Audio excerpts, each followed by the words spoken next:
Picture this. An empire that ruled most of the known world just packs up and leaves. No final battle, no surrender, just a letter and then silence. And into that silence walk a few boatloads of armed strangers from across the sea.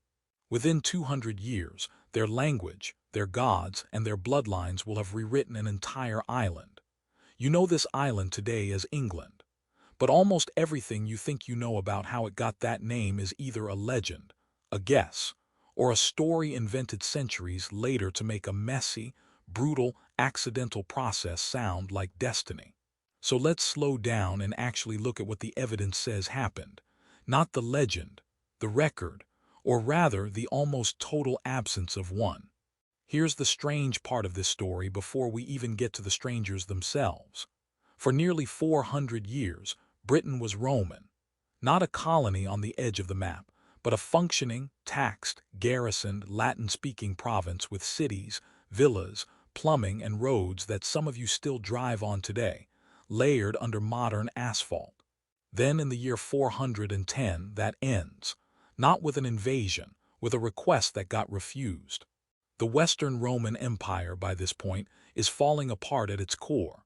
Rome itself has just been sacked.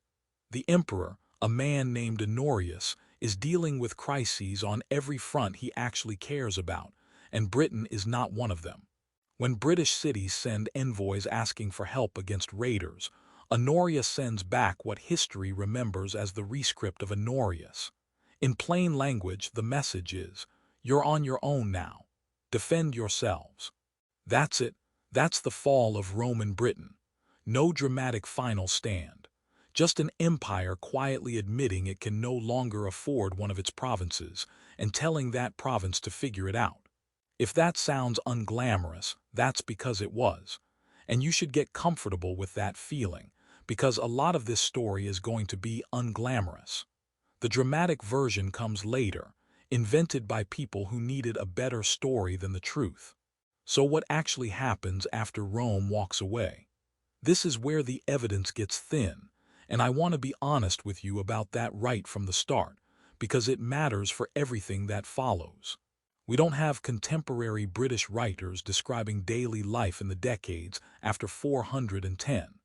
What we have instead is archaeology, and archaeology tells a story of slow collapse rather than sudden catastrophe.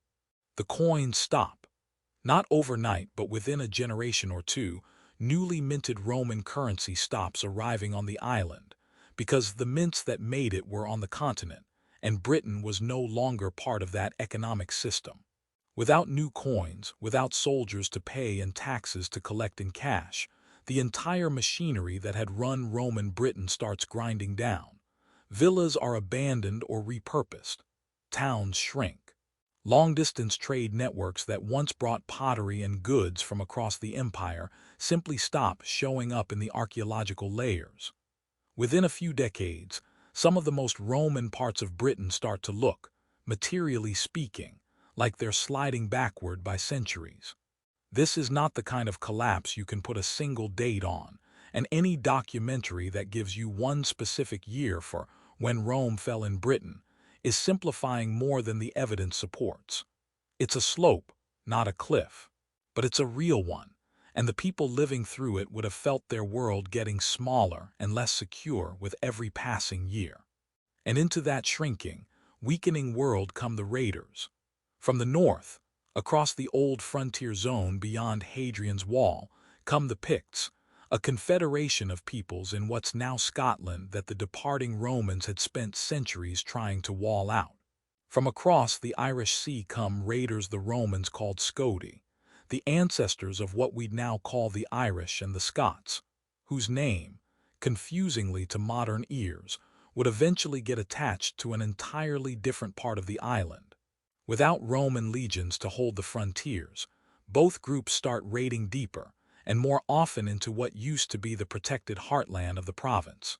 Now here's where we hit our first real problem with sources, and I promise you, it will not be the last time in this story that I have to stop and say, we should be careful here.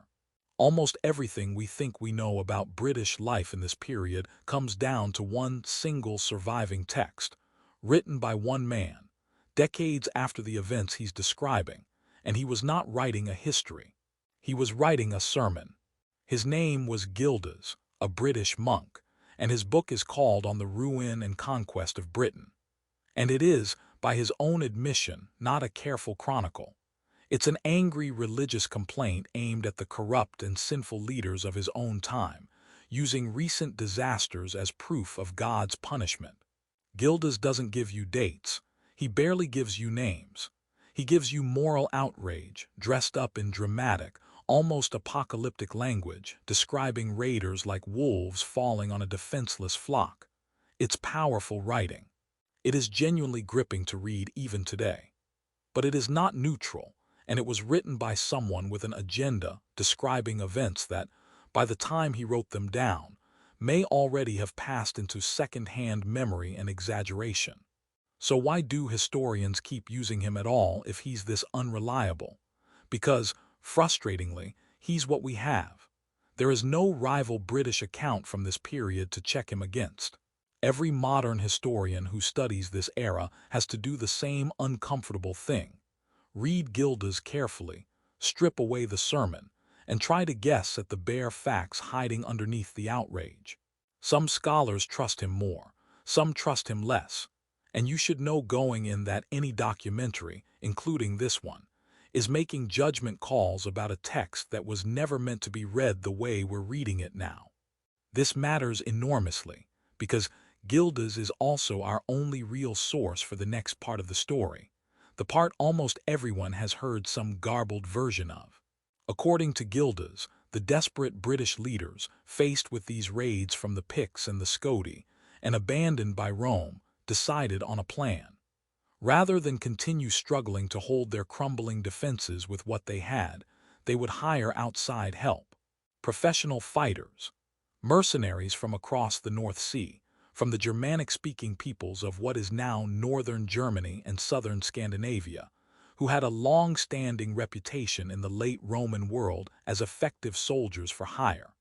Gildas names the leader who made this decision as a proud tyrant, though he doesn't actually give a proper name in the earliest layer of the text.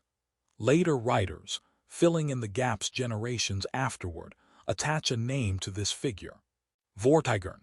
Whether that was a personal name, a title meaning something closer to High King, or a later invention entirely, is a real and ongoing debate among historians, and I'm not going to pretend there's a clean answer because there isn't one. But whoever he was and whatever we call him, the decision attributed to him is the hinge this entire story turns on. Faced with raiders from the north and the west, and with no empire left to call on for help, the British leadership makes a calculated, rational choice. Fight fire with fire. Hire warriors from across the sea to defend the island, in exchange for land, supplies, and payment. It was not a foolish decision, by the standards of the time. Hiring foreign soldiers to defend a weakened frontier was a well-worn Roman practice, used successfully across the empire for generations. There was no obvious reason to think this time would be different. It was about to be very different, and if you already know a little about how England got its name, you might be tempted to jump ahead here and assume you know exactly what happens next. I'd ask you to hold that assumption loosely. Almost every popular version of this next part smooths over just how uncertain, how badly recorded, and how quietly it may have actually begun. Because the men who answered that call would not simply defend Britain and go home. They would look at the fields, the crumbling towns, and the wealth of a wounded island with no army of its own left standing, and they would decide to stay. And the mercenaries hired to save Roman Britain would become the reason it stopped being Roman at all. That's where we pick things up next. So the men Britain had hired to save it were not, technically speaking, a single people. When later writers talk about the Anglo-Saxons, they're flattening a messier reality. The earliest and most quoted account of who actually arrived comes from a monk named Bede, writing roughly 300 years after the fact, and Bede tells us the newcomers came from three distinct groups. The Angles from a region called Angel in what is now northern Germany, whose name would eventually give us the words England and English.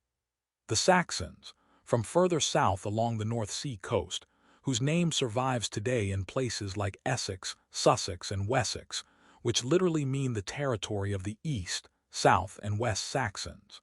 And the Jutes, a smaller group whose exact origin is still debated, traditionally linked to the Jutland Peninsula in modern Denmark, though some historians think Bede may have gotten that detail wrong or oversimplified it. I want to pause on that last point, because it's a pattern you're going to see over and over in this story. Bede was a brilliant scholar for his time, careful by the standards of early medieval writing, and he remains one of our best sources for this entire period. But he was still writing centuries after the events, working from oral tradition, earlier written fragments that haven't survived on their own, and a fair amount of educated guesswork. When a modern documentary tells you with total confidence exactly which tribe settled which region, it's usually borrowing more certainty from Bede than Bede himself actually had. The traditional starting date for all of this is the year 449, and the traditional leaders are two brothers with names that should immediately make you suspicious: Hengist and Horsa. In Old English, those names essentially mean stallion and horse.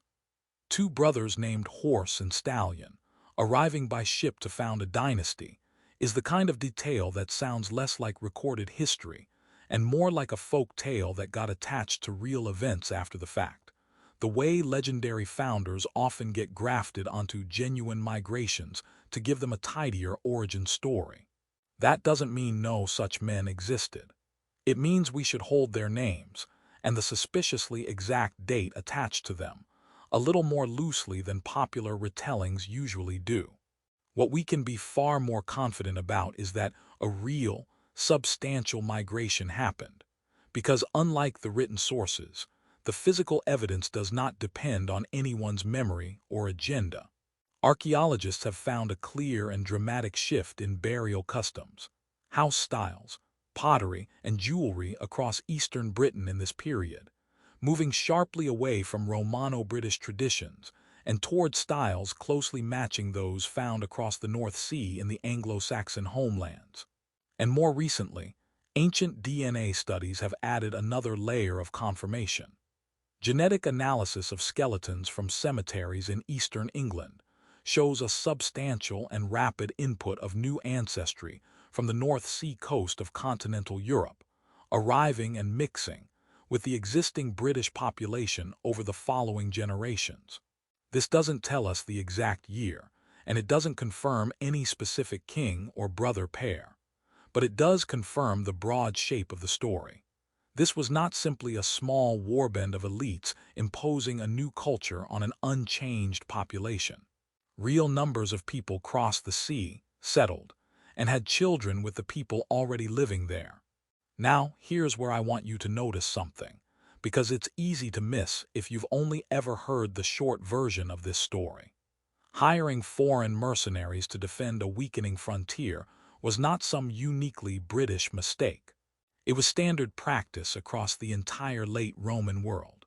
From Gaul to North Africa to the Balkans, crumbling Roman authorities regularly paid outside warrior groups to defend borders they could no longer hold with their own forces.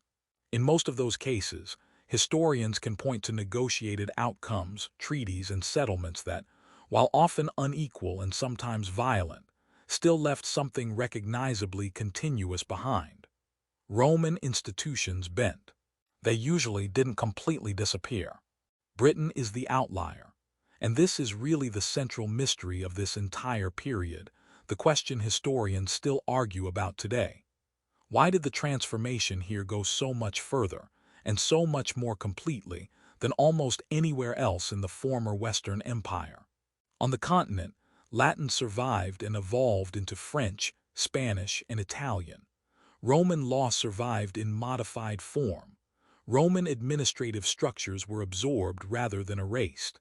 In lowland Britain, within a couple of generations, the language, the religion, the material culture, and even, it now appears, A large part of the population's ancestry shifted so dramatically that historians still debate whether to call this a migration, a takeover, or something closer to a slow-motion replacement. There is no single agreed answer. Keep that uncertainty in mind, because it's going to matter again later when we get to the myths that grew up specifically to explain it. According to Gildas, and later echoed and expanded by Bede, the breaking point came when the hired warriors decided their British employers weren't paying them enough, or weren't paying them at all. The mercenaries, according to this account, sent word back home describing Britain as a rich, poorly defended, and very much unmilitarized land. More boats followed. And instead of continuing to fight the Picts and the raiders they'd originally been hired to repel, the newcomers turned on the people who had invited them in. What follows in Gildas's account is described in the same overheated, sermon-like language he uses throughout his work. Burning towns, ruined altars, and a British population caught completely off guard by an enemy they had welcomed with open arms. Modern historians treat the details of this account with real caution. Gildas is not an eyewitness. He's writing generations later, and his entire purpose is moral instruction, not military reporting. But the broader outline, that organized resistance in eastern Britain collapsed, and that violence, displacement, and conquest followed, is supported by what the archaeology shows on the ground, even if the precise sequence of events Gildas describes can't be taken as a literal transcript. And here's the part that rarely makes it into the shorter, punchier retellings of this story. This wasn't a single dramatic invasion with a clear before and after. It was, by most modern reconstructions, a ragged, uneven, decades-long process. Some British communities in the East were overrun quickly. Others held on, negotiated, or were slowly absorbed over a generation or two.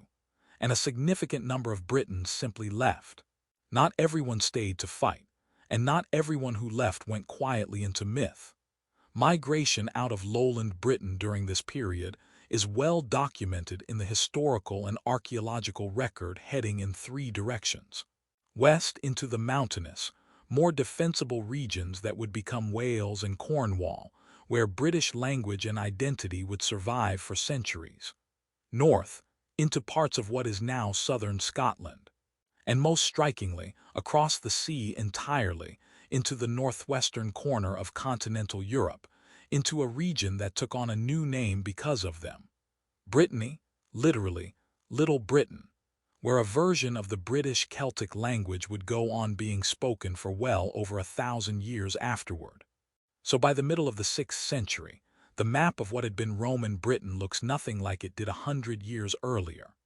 The lowland east and south, once the wealthiest and most Romanized part of the province, is now under the control of newly arrived Germanic-speaking warrior groups, organizing themselves into the earliest small kingdoms that will eventually grow into England. The West holds on as British, Celtic-speaking territory, and across the Channel, refugees have planted an entire new British homeland on foreign soil. But not every Briton fled, and not every battle was lost. Somewhere in the wreckage of this collapse, a resistance movement forms, one that manages for a while to actually push back. And out of that brief, half-remembered military success, a legend is about to be born, one that will end up completely swallowing the man behind it. Out of that chaos, a name emerges in Gildas's account that stands in sharp contrast to everything around it. A man he actually praises, almost uniquely, in a text otherwise devoted to condemning his own countrymen. That man is Ambrosius Aurelianus. Gildas describes him as a man of Roman descent, from a family that had, in his words, worn the purple, meaning a family connected to genuine Roman authority or high office. Whether that's literally true or a flattering exaggeration, we can't fully verify. But the description matters, because it tells us something important about what kind of resistance this was. This wasn't simply British tribes rallying against Germanic invaders. It looks, from the fragments we have, like the last organized gasp of Roman-style leadership in Britain, a figure trying to hold together something recognizably Roman in its structure, discipline, and command, even as the empire that produced those ideas was gone from the island entirely. Under Ambrosius, or under leaders following in his tradition, British forces begin to win. Gildas tells us that after Ambrosius rallies resistance, the fighting goes back and forth for years, sometimes favoring the Britons, sometimes favoring the newcomers, until it culminates in a siege at a place Gildas calls Mount Badon. And there, according to Gildas, the British win a major, decisive victory. He says this happened in roughly the year of his own birth, which by most calculations puts the battle somewhere in the final years of the 5th century or the opening years of the 6th. I want you to notice what I'm not telling you here because it matters. I'm not telling you where Mount Badon was. I can't. Nobody can, with real certainty. Historians have proposed dozens of possible locations across southern and western Britain, based on educated guesses about troop movements, place names, and geography, and none of the proposals has anything close to universal agreement. I'm also not telling you who led the British forces at that specific battle, because Gildas doesn't say. He credits the broader resistance to Ambrosius, but he never actually names a commander at Badon itself. And that gap, that missing name at the site of the most celebrated British victory of the entire post-Roman collapse, is one of the most consequential blank spaces in all of British history, because centuries later, other writers would fill it in, and the name they chose to fill it with was Arthur. Here is the detail that should genuinely surprise you if you've grown up on any version of the Arthurian legend.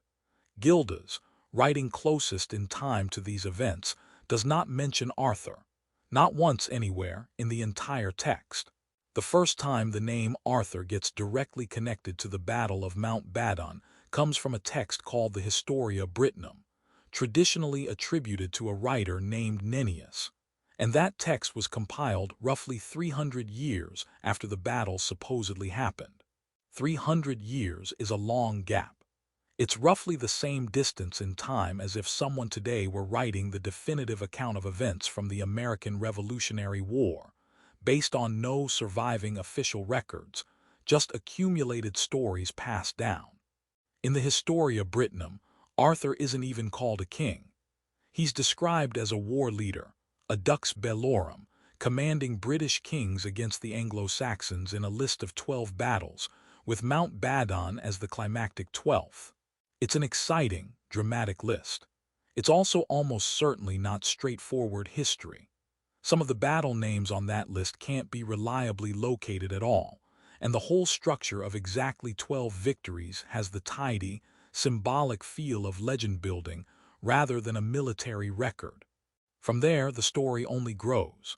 Later medieval writers, working centuries after even the Historia Brittonum, add the Round Table, the sword, the wizard, the doomed romance, the magical island, layer after layer of medieval fantasy stacked on top of what may have started as a single unnamed victory in a 5th or 6th century Gildas barely bothered to describe in detail. By the time you get the versions most people know today, from later medieval romance writers, you are reading something that has far more in common with fiction than with the sparse, uncertain historical record that supposedly inspired it. So where does that leave us? Somewhere honest, if a little unsatisfying. It's entirely plausible that a real British war leader, possibly named something like Arthur, possibly known by an entirely different name that later got replaced, led resistance against the Anglo-Saxon advance and won a real victory at a real, now unidentifiable location. It's also entirely possible the connection between that leader and the name Arthur was invented or attached generations later, borrowing an unrelated figure to give a satisfying face to an anonymous triumph. Both of those things can be true about the historical record at the same time, and any documentary, including this one, that tells you with total confidence exactly who Arthur was and exactly what he did, is telling you a story, not reporting history. What we can say with much more confidence is what happened after Mount Badon, because this part is backed by more than one uncertain source. The British victory bought time. For a generation, maybe longer, the Anglo-Saxon advance genuinely slows down. Archaeological evidence suggests a real pause in westward expansion during this window, a period where the frontier between British and Anglo-Saxon territory roughly stabilizes rather than continuing to collapse. But it doesn't last. By the middle of the 6th century, the advance resumes, and this time there's no second Ambrosius, no second Badon to hold it back for good. Anglo-Saxon warbands and the small kingdoms forming around them push further west and north, absorbing more British territory year by year, generation by generation. And as they expand, something new starts happening. The scattered, competing Anglo-Saxon settlements begin consolidating into larger, more organized kingdoms, each built around a ruling family claiming descent, real or invented, from continental Germanic gods and legendary founders. By the end of this process, which takes roughly another century to fully play out, the political map of what was once Roman Britain has settled into a rough pattern that later writers would eventually nickname the Heptarchy, meaning rule by seven. Seven major Anglo-Saxon kingdoms competing for territory, tribute, and dominance across what is now England. In the north, Northumbria, itself originally formed from two smaller rival kingdoms merging together. In the Midlands, Mercia, destined to become one of the most powerful and most feared of all of them. In the east, East Anglia. And across the south, Kent, Essex, Sussex, and Wessex, the last of which, centuries later, would end up producing the dynasty that finally unified the whole island under one crown. I want to flag something about that word heptarchy before we move on, because it's another example of a tidy label doing more work than the messy reality actually supports. The number 7 wasn't fixed or stable. Kingdoms rose and fell, merged and split, and at various points there were more than 7 distinct Anglo-Saxon territories, or fewer, depending on exactly when you're looking. The word heptarchy itself wasn't even used by the people living through this period. It's a much later invention, coined by historians trying to impose a clean, memorable structure onto what was actually a shifting, violent, multi-generational competition for land and power, with borders that moved constantly and kingdoms that could disappear from the map within a single lifetime.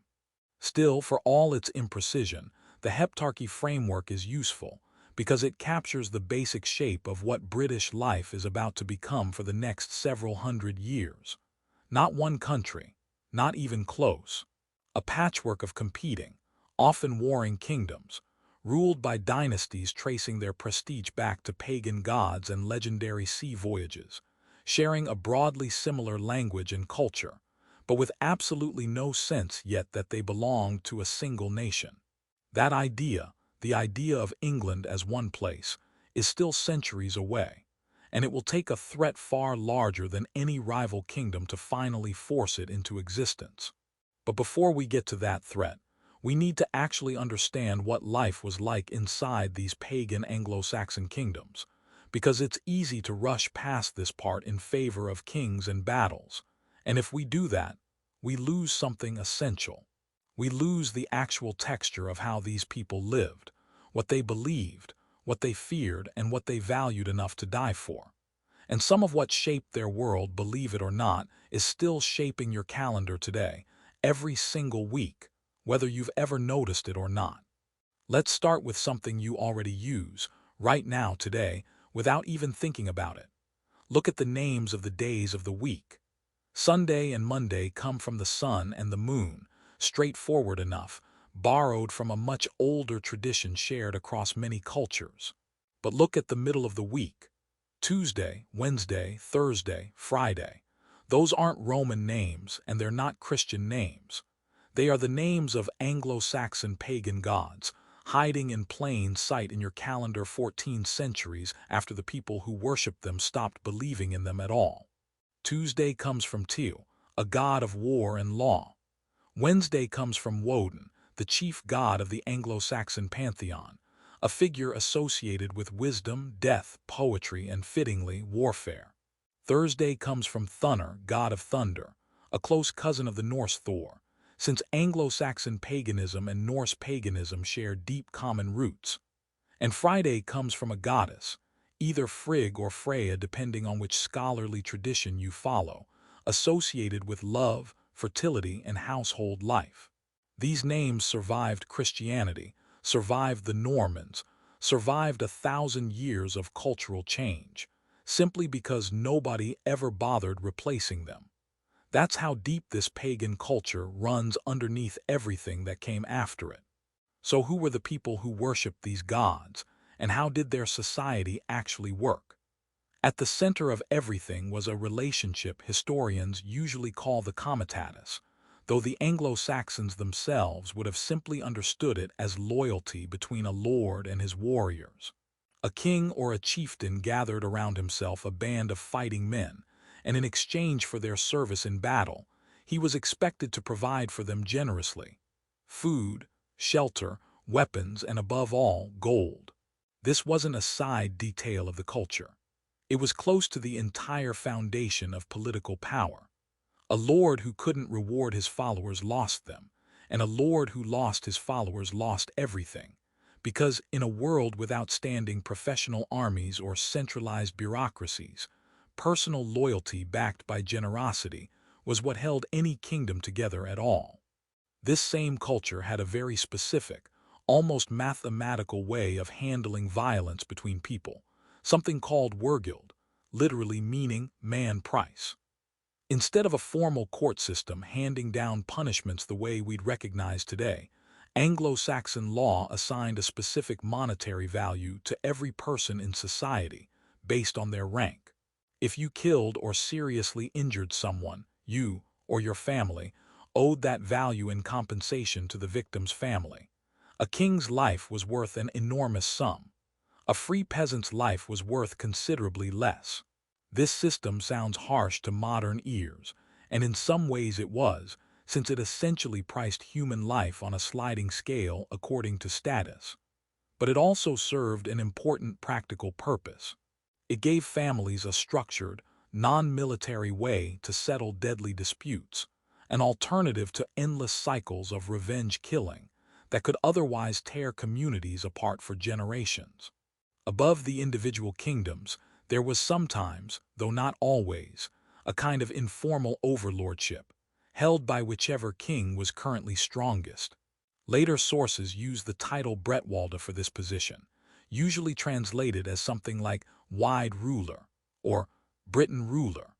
Though, much like the word heptarchy, historians debate how real and formal this title actually was during the period itself, versus how much it was a later attempt to impose order on what was really just a shifting balance of power between rival, ambitious kings. Whoever held the most warriors, the most gold, and the most successful recent battles tended to be treated, at least for a while, as the dominant figure among the Anglo-Saxon kingdoms, until someone else's army proved stronger. Society itself was organized in layers, and it's worth understanding these because the terms show up constantly once we start talking about later kings and their laws. At the top were the earls, the noble warrior class, closely tied to their king through that same bond of loyalty and reward. Below them were the ceorls, free peasant farmers who made up the bulk of the population, working their own land, owing certain obligations to local lords, but not owned by anyone. And at the bottom were the thralls, enslaved people, often captured in warfare or born into that status, who had essentially no legal standing of their own. It's worth being honest about this last group, because popular retellings sometimes soften or skip past it. Slavery was a real, functioning part of Anglo-Saxon society for centuries, and it would remain so well into the period after the Norman Conquest. Now picture where all of this social structure actually played out day to day, because it wasn't in castles, and it wasn't in courtrooms. It was in the mead hall. The mead hall was the physical and emotional center of Anglo-Saxon aristocratic life, a large timber building where the lord and his warriors ate, drank, and crucially, told stories together. This is where loyalty was renewed, where gifts were given, where reputations were built and boasted about, and where the culture's history and values were passed down, not through written records, since most of this society was not literate, but through spoken poetry, performed aloud by professional poets called skops. If you want to feel what that world actually sounded like, there's one surviving text that gives you a direct window into it, even though it was written down later than the events it describes. That poem is Beowulf, composed by an unknown author, set in Scandinavia rather than Britain itself, but reflecting the same warrior culture, the same mead halls, the same obsession with reputation, loyalty, and facing monstrous threats with courage rather than certainty of survival. Beowulf isn't a history book. It's a work of heroic fiction, but as a piece of cultural evidence, showing us what these people valued, feared, and found worth singing about. It's one of the most important sources we have for understanding the Anglo-Saxon pagan mindset from the inside. And if you want physical proof that this warrior culture wasn't just poetic exaggeration, that real Anglo-Saxon kings really did command this kind of overwhelming wealth, you don't have to rely only on poems and chronicles. In 1939, archaeologists excavating a burial mound at a site called Sutton Hoo, in eastern England, uncovered the ghostly outline of an entire ship, buried on land, filled with one of the richest hoards of early medieval treasure ever found anywhere in Europe. Gold buckles, a spectacular ceremonial helmet, silver bowls imported from as far away as the Byzantine Empire, weapons, coins, and jewelry, all buried together, almost certainly as part of the funeral of a powerful East Anglian king, probably from the early 7th century. Nobody was in that grave when it was excavated. The body had long since dissolved in the acidic soil, but the sheer scale of the wealth buried alongside him is, on its own, a stunning piece of physical evidence for just how real the gold-giving, warrior-honoring culture described in poems like Beowulf actually was. Underneath all of this, holding the whole worldview together, was a concept the Anglo-Saxons called wergild, usually translated as fate or destiny, though that translation doesn't fully capture it. Wergild wasn't a comforting idea. It wasn't the promise of a happy ending written by a caring god. It was closer to an impersonal, unavoidable force, the sense that events unfold according to a pattern no individual can fully see or escape, and that the most a person could do was face whatever wergild had in store for them with courage and dignity, rather than fear. It's a deeply fatalistic, deeply stoic view of existence, and it shows up again and again in the surviving poetry of the period. This quiet acceptance that death and misfortune are coming for everyone eventually, and the only real choice you have is how you meet it. That worldview, warrior loyalty, gold, wergild, and a pantheon of gods hiding today in your weekly calendar, was the world the Anglo-Saxon kingdoms carried with them for generations after they settled in Britain. But it was not going to last unchallenged, because at the very end of the 6th century, a small group of missionaries is about to arrive from Rome, carrying a message that will eventually replace Woden and Thunder with an entirely different god, and set off a chain of political and spiritual competition that will reshape these kingdoms just as thoroughly as the original migration did. In the year 597, a small group of monks lands on the coast of Kent, sent from Rome by a pope named Gregory the Great. Their leader is a monk named Augustine, and his mission is simple to state and extraordinarily risky to attempt: convert the pagan Anglo-Saxon kings of Britain to Christianity, starting with whichever kingdom seems most promising. Kent, at this moment, is arguably the strongest and most outward-looking of the Anglo-Saxon kingdoms, partly because its king, Ethelbert, is already married to a Christian princess from what is now France, a woman named Bertha, who had brought her own chaplain with her, and was already quietly practicing her faith at court before Augustine ever arrived. That detail matters more than it might seem. Augustine wasn't walking into a completely closed, hostile pagan world. He was walking into a court that already had a Christian foothold inside it, thanks to a royal marriage, which is honestly how a huge amount of early medieval religious conversion actually happened, not through dramatic public argument, but through personal relationships, family alliances, and the slow, patient work of queens and diplomats rather than lone missionary heroes. Ethelbert, according to Bede, met Augustine's group cautiously, reportedly insisting on speaking with them outdoors rather than indoors, out of a stated fear that indoor magic might have more power over him. Whether that detail is literally true or a flourish added later, it captures something real. This was not an obvious or safe decision for a pagan king to make. But Ethelbert did convert, and with his conversion, Kent officially becomes the first Anglo-Saxon kingdom to adopt Christianity. Augustine goes on to found a church at Canterbury, which remains, to this day, the symbolic center of the Church of England, and Ethelbert himself issues what's believed to be the earliest surviving law code written in English, a detail that quietly tells you something important. Literacy in this world arrives largely as a byproduct of Christianity, since the Christian church, unlike the pagan warrior culture around it, depended on written texts, scripture, and record-keeping to function. But here's where the story gets genuinely more interesting than the tidy version usually presented, because Kent's conversion from Rome was not the only Christian influence spreading through Britain at this time. Far to the north, an entirely separate, older Christian tradition had already taken root, one with a completely different origin story. This was Celtic Christianity, descended from earlier Christian communities among the native Britons and Irish, largely independent of direct Roman oversight for generations, having developed its own distinct practices during the long period when Rome itself had no presence in Britain at all.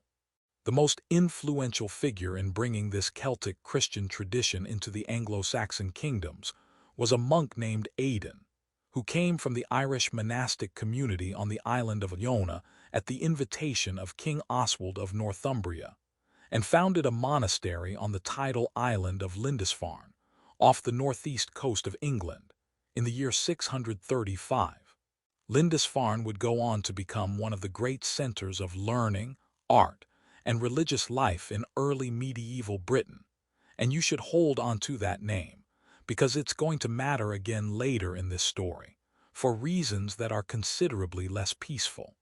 So by the middle of the 7th century, you have two separate Christian traditions actively competing for influence across the Anglo-Saxon kingdoms: the Roman tradition, centered on Canterbury, and the Celtic tradition, centered on communities like Lindisfarne and Iona.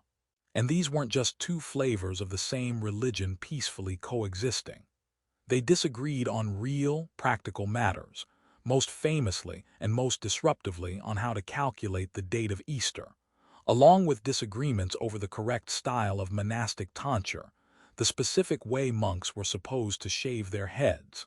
That might sound almost comically small to modern ears, but in a deeply religious society, having two competing calculations mean that, in the same royal household, the king might be celebrating Easter while the queen, following a different tradition, was still observing Lent. That is not a minor inconvenience. That is a genuine crisis of unified religious and political authority. The resolution came in the year 664, at a gathering known as the Synod of Whitby, called by King Oswiu of Northumbria specifically to settle the dispute once and for all within his kingdom. After hearing arguments from representatives of both traditions, Oswiu ruled in favor of the Roman practice, reportedly persuaded in large part by the argument that the authority of Rome traced directly back to Saint Peter, who according to Christian tradition held the keys to heaven, and Oswiu apparently didn't want to risk being on the wrong side of that particular gatekeeper. Whatever the exact reasoning, the practical effect of Whitby was enormous. It aligned the Anglo-Saxon Church firmly with Rome and set the pattern for religious unity that would help, eventually, to lay groundwork for political unity as well. With this religious settlement in place, and with royal patronage now flowing generously toward the church, Northumbria enters a genuine golden age, becoming, for a while, the intellectual and artistic center of the entire Anglo-Saxon world. Monasteries multiply, producing extraordinary illuminated manuscripts, and Northumbrian scholarship reaches a level of sophistication that, at this moment in European history, has few rivals anywhere on the continent. The towering figure of this golden age is a monk named Bede, working at the monastery of Jarrow, whose ecclesiastical history of the English people, completed in the year 731, is, as I mentioned earlier in this story, our single most important written source for almost everything we know about this entire period. It's worth pausing to appreciate the irony here. The man whose work we've had to repeatedly treat with caution throughout this story, because he was writing centuries after many of the events he describes, is also, without question, one of the most careful, methodical historical minds of the entire early medieval world. Bede genuinely tried to cite his sources and distinguish reliable information from rumor, which is precisely why historians still take him seriously today, even while remaining appropriately cautious about the parts of his account that clearly rely on second-hand tradition rather than direct evidence. While Northumbria was flourishing culturally, political power was shifting elsewhere, and not without serious, sustained resistance from Anglo-Saxon paganism itself. The most significant holdout against Christianity among the major Anglo-Saxon rulers was King Penda of Mercia, who remained a committed pagan even as neighboring kingdoms converted around him, and who spent much of his long reign as the most militarily dominant king in Anglo-Saxon Britain, defeating and killing a string of rival kings, including, notably, the Christian king Oswald of Northumbria, the very king who had invited Aidan to found Lindisfarne. Penda's paganism doesn't seem to have been primarily about religious conviction in the way we might imagine today. Interestingly, Bede tells us Penda didn't actually persecute Christians or forbid Christian preaching within Mercia, and even allowed his own children to convert. He simply held onto the old gods himself, apparently unconcerned with religious uniformity, focused instead on the far more immediate business of expanding his kingdom's power through war. That long, dominant reign finally ends in the year 655, at the Battle of the Winwood, where Penda is defeated and killed by Oswiu of Northumbria, the same king who would later preside over the Synod of Whitby. With Penda's death, the last major pagan holdout among Anglo-Saxon royal power effectively falls, and within a relatively short time, Mercia itself converts to Christianity as well. Paganism among the Anglo-Saxon elite is essentially finished as a serious political force, though, as we've already seen with your calendar, it never fully disappeared from the culture underneath. Mercia, though, having lost its great pagan warrior king, does not fade away. Quite the opposite. Under later Christian kings, Mercia becomes, for well over a century, the single most powerful kingdom in Anglo-Saxon Britain, and its dominance reaches its high point under a king named Offa, who ruled from roughly 757 to 796. Offa is a genuinely fascinating figure, because he behaves less like a typical early medieval warrior king, and more like a calculating, ambitious statesman. He orders the construction of an enormous linear earthwork, still visible in the landscape today and known as Offa's Dyke, stretching along much of the border between Mercia and the Welsh kingdoms, functioning as both a physical boundary marker and a clear political statement about where Mercian authority ended and didn't. Offa also conducts direct diplomatic correspondence and trade negotiations with Charlemagne, the enormously powerful Frankish king, who would soon be crowned Holy Roman Emperor, treating Offa, at least for a period, as something close to an equal on the European diplomatic stage, a level of continental recognition no Anglo-Saxon king had achieved before him. Offa even introduces a new, standardized silver coinage that would go on to influence English currency for centuries afterward. Under Offa, Mercia looks, for a moment, like it might be the kingdom destined to eventually unify all of Anglo-Saxon Britain under one crown. It wasn't going to be Mercia, and the reason has nothing to do with any rival Anglo-Saxon king at all. Because far to the north, in the final years of the 8th century, ships were about to appear on the horizon carrying raiders that nobody in Britain, pagan or Christian, was remotely prepared for, and their first target would be the very monastery we already told you to remember, Lindisfarne. In the year 793, on the 8th of June, raiders in shallow, fast longships appear off the coast of Northumbria and strike the monastery of Lindisfarne, the same peaceful island community founded by Aidan a century and a half earlier. What happens there is, by the accounts we have, brutal and shocking: monks killed, sacred objects looted, the community shattered in a single raid. But what makes this event so historically important isn't really the scale of the violence itself, since smaller-scale raiding and warfare had been a constant feature of life in Britain for centuries already. What makes Lindisfarne different is the psychological shock it sent through Christian Europe, because this wasn't a rival kingdom or a familiar neighbor attacking. This was something new, striking without warning from the sea, against an unarmed religious community that should, by every assumption of the age, have been safe. A churchman of the time named Alcuin, writing from the court of Charlemagne, captured that shock directly, describing the attack as an unprecedented horror, a sign that something had gone deeply wrong, since never before had such devastation been visited on a place so sacred and so associated with the memory of the earliest, most revered Northumbrian saints. That reaction tells you almost as much as the raid itself. This wasn't simply another act of violence in an already violent age. It was the moment Christian Britain first understood that an entirely new and unfamiliar kind of threat had arrived, one with no interest in the old rules of dynastic warfare and religious respect that had, however imperfectly, governed conflict between Anglo-Saxon kingdoms up to this point. For the next several decades, raids like this continue along the coasts, hit-and-run attacks by small fleets from Scandinavia, mostly modern-day Denmark and Norway, striking monasteries and coastal settlements, and then withdrawing before any organized defense could respond. It's a frightening pattern, but still, for a while, a manageable one. That changes completely in the year 865, with the arrival of what Anglo-Saxon chroniclers call the Great Heathen Army. This was something categorically different from earlier raiding.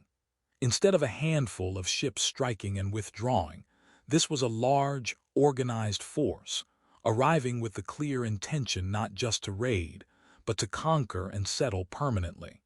Later tradition names several brothers as its leaders, and while the exact details and numbers involved remain genuinely uncertain and debated among historians, the outcome is not in doubt at all, because it's recorded in devastating, consistent detail across multiple surviving sources. Within a few short years, this army systematically dismantles the independent Anglo-Saxon kingdoms one after another. East Anglia falls first, its king killed. Northumbria falls next, its ancient golden age of scholarship and art effectively ended by conquest. Mercia, the once dominant power under Offa, is broken and reduced to a client state paying tribute rather than ruling in its own right. In less than a decade, 3 of the 4 major Anglo-Saxon kingdoms have effectively ceased to exist as independent powers, and a large portion of eastern and northern England now falls under direct Scandinavian control and settlement, an area that later becomes known as the Danelaw, a region where Scandinavian law, customs, and eventually place names would leave a permanent mark on the English language and landscape that persists to this day. That leaves one kingdom standing, Wessex, in the south. And in the year 871, in the middle of a desperate defensive war against this same advancing army, the throne of Wessex passes to a young king who inherits what looks, by any reasonable measure, like a losing position. His name is Alfred. The early years of Alfred's reign are not the story of a confident, destined hero. They're the story of a kingdom on the edge of total collapse.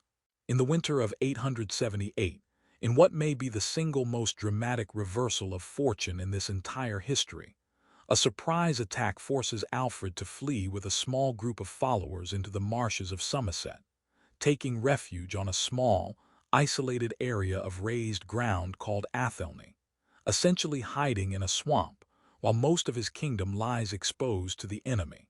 Popular tradition adds a famous, almost certainly legendary detail here, a story of Alfred in disguise, sheltering in a peasant woman's hut and accidentally letting her cakes burn while lost in thought over his kingdom's crisis, only to be scolded by her, not recognizing the king in front of her.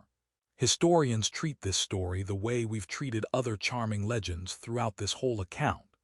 It's not in the earliest sources, it shows up only later, and it almost certainly says more about how later generations wanted to remember Alfred's humility than about anything that actually happened in that swamp.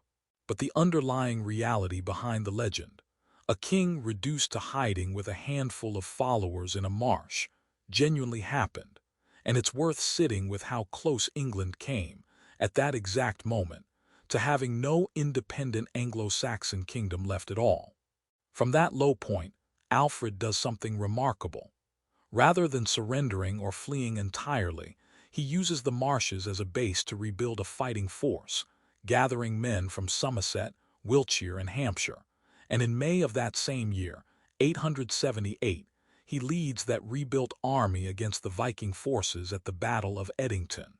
It's a decisive victory, and its consequences go well beyond a single battlefield, because the defeated Viking leader, a man named Guthrum, agrees not only to withdraw from Wessex, but to be baptized as a Christian, with Alfred himself standing as his godfather. The resulting agreement, known as the Treaty of Wedmore, formally establishes a boundary between Alfred's territory and the Danelaw, buying Wessex, and by extension the entire idea of an independent Anglo-Saxon Britain, the time and security it needed to survive. Alfred doesn't waste that time. What follows is one of the most significant periods of institutional reform in the entire Anglo-Saxon period. He reorganizes Wessex's defenses around a network of fortified towns called burhs, positioned so that, according to surviving records, no part of the kingdom was more than a short march from a defensible stronghold, turning the entire kingdom into a system that could absorb and respond to raids far more effectively than any single battle ever could. He also builds up a fleet of ships, specifically designed to intercept raiders before they could even land, an early and genuinely innovative attempt at naval defense. Beyond pure military reform, Alfred pushes for a revival of learning and literacy, sponsoring translations of important Latin texts into English so they could be read more widely. And it's largely because of this push that Alfred becomes the only English king in history to be remembered with the title, the Great, a title earned not just through survival, but through genuinely rebuilding the intellectual and administrative foundations of his kingdom, during and after a period of near-total collapse. Alfred dies in 899, but the work of actually pushing back and reclaiming lost Anglo-Saxon territory falls to the next generation, and this part of the story deserves far more attention than it usually gets, because it's led jointly by two remarkable siblings. Alfred's son, Edward, known as Edward the Elder, inherits the throne of Wessex, but working alongside him, ruling neighboring Mercia in her own right after her husband's death, is Alfred's daughter, Ethelfled, remembered in later sources as the Lady of the Mercians. Together, in a coordinated, decades-long campaign, brother and sister systematically reconquer territory from Scandinavian control, building fortified towns of their own, winning battles, and steadily pushing the boundary of the Danelaw back.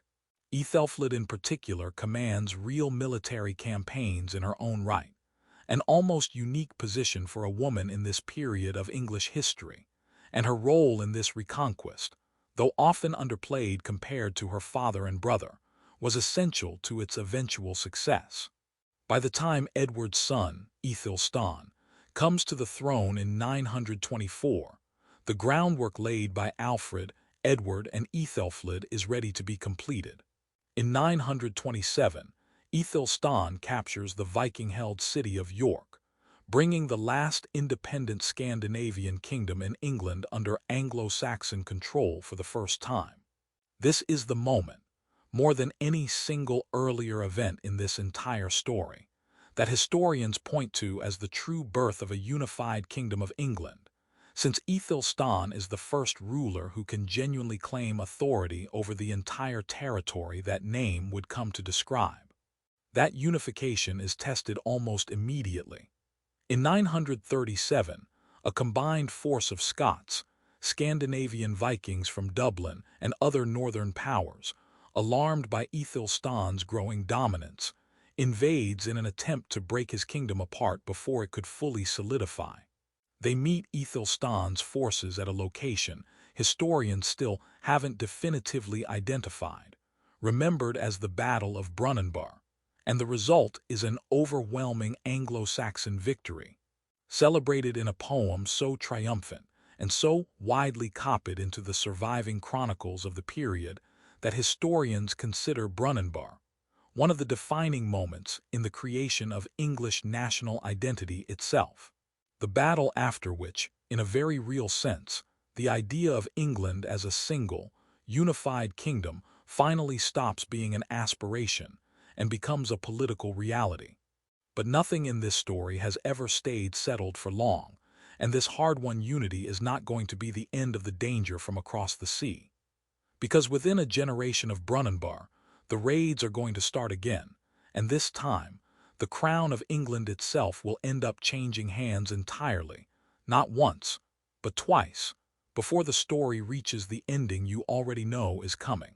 For a generation after Brunanbar, England enjoys something it had never really had before: a settled, unified kingdom, ruled by a single royal line, largely free from the kind of existential threat that had nearly ended Anglo-Saxon Britain a century earlier. That peace does not last forever, and the man who happens to be on the throne when it finally breaks is one of the most unfairly remembered kings in this entire story, mostly because of a nickname that isn't even accurate. His name is Ethelred, and history remembers him as Ethelred the Unready. That nickname sounds, in modern English, like a straightforward insult about incompetence or poor preparation, and that's largely how popular memory has treated him ever since. But the actual Old English behind that nickname, unread, doesn't quite mean unprepared. It's closer to a pun on his own name, since Ethelred itself means something like noble counsel, while unread means no counsel or poor advice.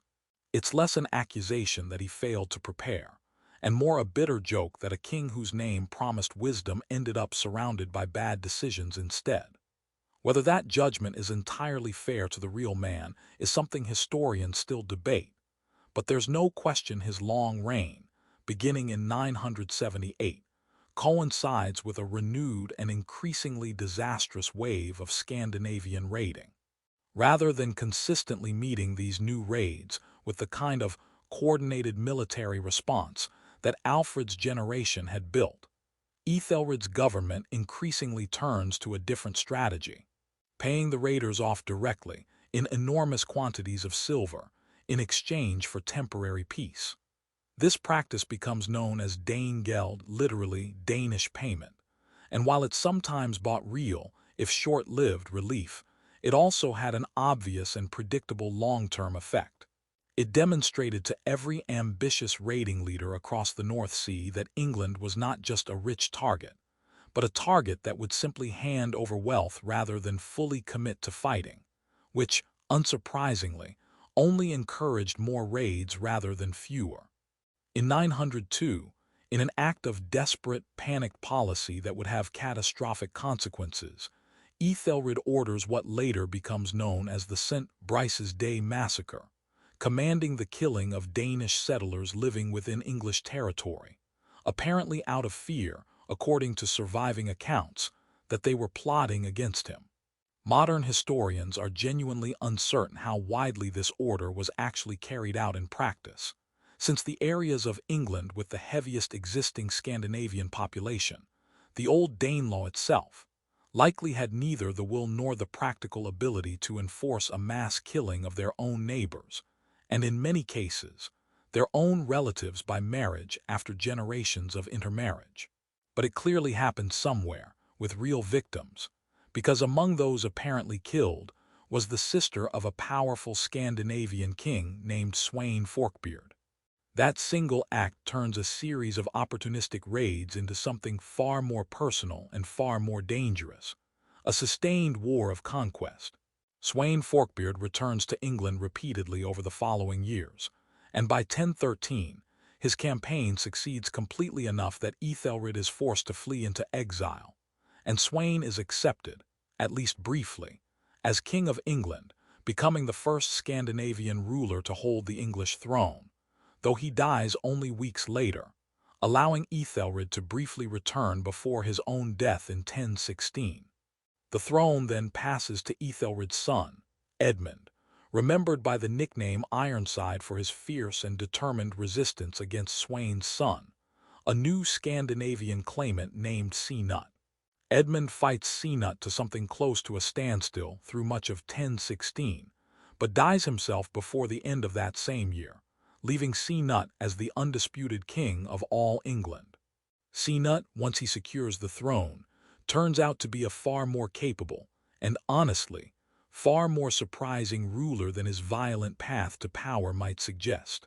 Rather than treating England purely as conquered territory to be plundered, he governs it with real political skill, keeping much of the existing English administrative and legal structure in place, marrying Ethelred's widow to help legitimize his rule, and eventually presiding over what historians call the North Sea Empire, a remarkable personal union in which Cnut simultaneously rules England, Denmark, and for a time, Norway, making him, for a period in the 1020s and 1030s, arguably the single most powerful ruler in northern Europe. There's a famous story, first recorded generations after his death, of Cnut ordering his throne carried to the seashore and commanding the incoming tide to halt, not out of genuine arrogance, but according to the story, specifically to demonstrate to his flattering courtiers the limits of even a king's power against forces beyond human control.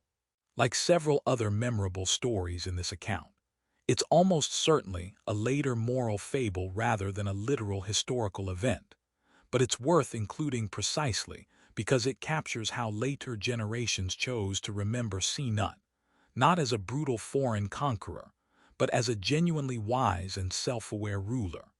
Cnut's North Sea Empire does not outlive him by long. He dies in 1035, and within just a few years, the empire he built fractures between competing sons, and Scandinavian control over England collapses almost as quickly as it had been assembled. Eventually, the throne returns to the old Wessex royal line, in the person of Edward, a son of Ethelred who had spent much of his life in exile in Normandy, in northern France, absorbing Norman language, culture, and, crucially, Norman political connections during his years away. He becomes known to history as Edward the Confessor, largely because of his deep personal religious devotion, and his reign, generally peaceful compared to the previous half-century of near-constant warfare, nonetheless sets up the final and most consequential crisis in this entire story, because Edward dies in January of 1066 without a clear, undisputed son to inherit the throne. That succession vacuum immediately produces multiple rival claimants, each with a plausible, if contested, case. Harold Godwinson, the most powerful English nobleman in the kingdom, is crowned king almost immediately after Edward's death, with the backing of the English nobility. but two other men believed the throne should be theirs. Harald Hardrada, the king of Norway, launches an invasion from the north, and William, the Duke of Normandy, a distant relative of Edward the Confessor who claimed, controversially, that Edward had personally promised him the throne years earlier, and that Harold himself had once sworn an oath supporting that claim, prepares an invasion fleet from across the English Channel. Harold Godwinson, faced with two separate invasions arriving from opposite directions within the same few weeks, has to move his army with extraordinary speed. He marches north first, meeting Harald Hardrada's Norwegian force at the Battle of Stamford Bridge in September of 1066, and wins a genuinely crushing, decisive victory, effectively ending any serious Scandinavian claim to the English throne for good. It should have been the defining triumph of his reign. Instead, it becomes a cruel piece of timing, because almost immediately after that victory, word arrives that William's Norman fleet has landed on the southern coast of England, and Harold is forced to turn his exhausted, depleted army around and march the length of the country in a matter of days to meet an entirely fresh threat. The two armies meet near Hastings, on the southern coast, in October of 1066. The battle lasts most of a single day, and by its end, Harold Godwinson is dead, along with much of the English nobility who had stood with him. William of Normandy, from that victory onward remembered as William the Conqueror, marches on to secure the English crown, and with his coronation that same year, the Anglo-Saxon era of English history, roughly 600 years after Hengist and Horsa first arrived as hired mercenaries, comes to its end. So what actually survived after all of that? Not the dynasties, not the kingdoms, not even, in any pure form, the language, since the centuries following 1066 would see Old English absorb an enormous flood of Norman French vocabulary, reshaping it into something closer to what would eventually become modern English. But underneath all of that later change, the deeper foundations remained. The very idea of England as a single, unified kingdom, an idea that genuinely did not exist when Hengist and Horsa's ships first landed, was by 1066 so firmly established that even a foreign conqueror had no interest in dismantling it, only in ruling it. The names of your days of the week still carry the memory of gods nobody has worshipped in over 1,000 years. And a story that began with an empire quietly abandoning a province it could no longer afford ended with that same province having become one of the most consequential kingdoms in European history, built, however messily and however uncertainly recorded, by the very outsiders who were once invited in only to defend it.